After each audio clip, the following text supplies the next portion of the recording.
Friends, welcome my Soma শেষেল। আজকে বানাবো এগ রোল।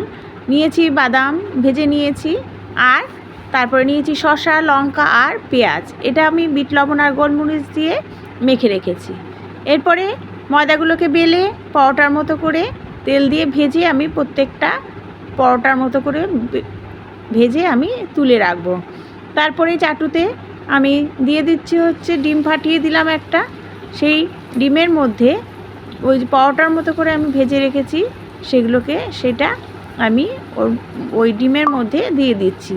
দেখুন কীরকম প্রেস করে করে দিচ্ছি, যাতে ওই পরোটার চারপাশে ডিমগুলো ছড়িয়ে যায়। এইভাবে করবেন।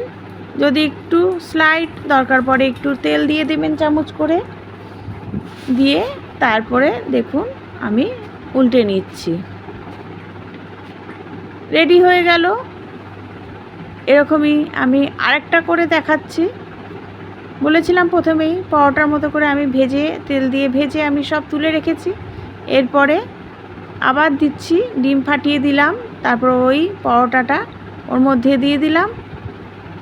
প্রেস করে করে দিচ্ছি যাতে ডিমটা পুরো পরোটার চারপাশে ছড়িয়ে যায়।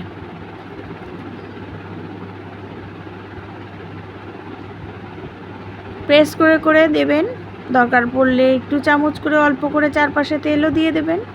দেখুন উল্টে নিলাম, হয়ে গেল। এবার আমি এগ রোল রেডি করছি। যেটা আমি নিয়েছিলাম সব কিছু গোলমরিচ বিট লবণ দিয়ে মেখে রেখেছিলাম, শসা পেঁয়াজটা সেটা দিয়ে দিচ্ছি, বাদামটাও দিয়ে দিচ্ছি, ওর উপরে শসাও দিয়ে দেবো।